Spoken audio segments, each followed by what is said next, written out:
It's tough to see any positive in such horrific times, but do you feel like this could be a generational shift in the way Americans and so much of the world view uh, Israel just as a whole and the project of Israel as an apartheid state?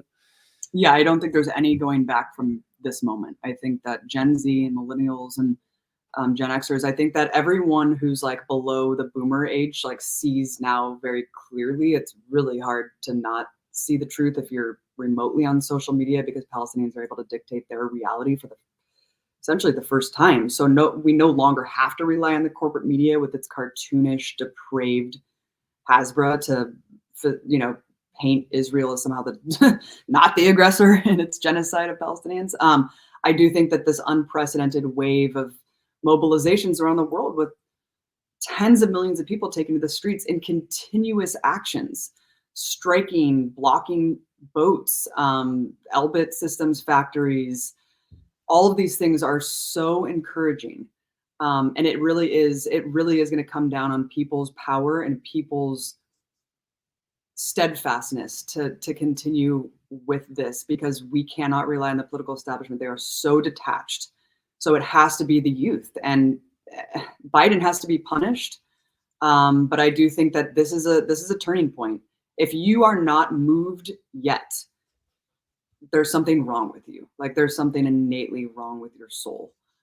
So I think that anyone who's a human being who has empathy, and who, especially people who pose as progressives or liberals, I think that at this point, it's time to stand on the right side of history, because history is going to judge us all.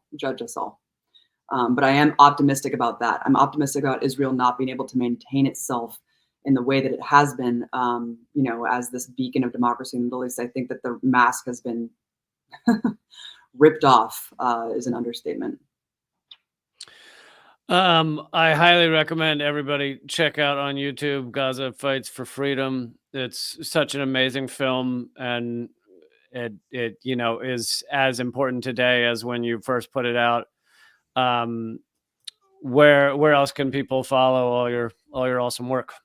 Thanks, Lee. Check it out. It's GazaFightsForFreedom.com. You can check it out in tons of different languages: Arabic, Spanish, and also please host screenings, because this film is really a call to action, and it's kind of a tool for activists, because it's very clear cut. It's one of the only films out there on the issue that is unabashedly from a Palestinian point of view, and depicted by Palestinians themselves to show their resistance. And of course, a clear indictment of Israeli war crimes. When we made the film really quickly, at that moment, I said, if only people can see this, then they would know, the nature of Israel, and they would know the blatant war crimes that are taking place in broad daylight. And, it was all based around the Great March of Return, where over 200 people were killed by sniper fire, including protected categories of the Geneva Convention: journalists, medics, press, and disabled people. Children, sorry, I think I said children, press, medics, and disabled people. Yeah. And so fast forward to today, I mean, that many people are being taken out in single airstrikes. And so it at the time, I thought it was the most egregious thing Israel had ever done. So it kind of puts it in a new context today. But I think it shows you that this, people who maybe are on the fence, or who still think that somehow Hamas is really the goal here, the eradication of Hamas, just watch this documentary, because they claim that everyone that they killed was Hamas and was a human shield essentially for Hamas. And it's outlandish.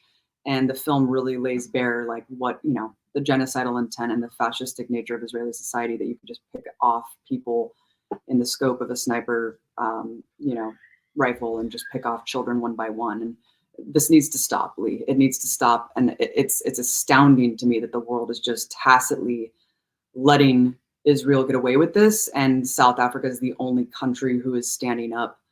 I really hope that this is a new world order emerging, with countries that are not going to be just cowering in fear of repercussions from the U.S. empire and its junior subordinates, because we need something to give here.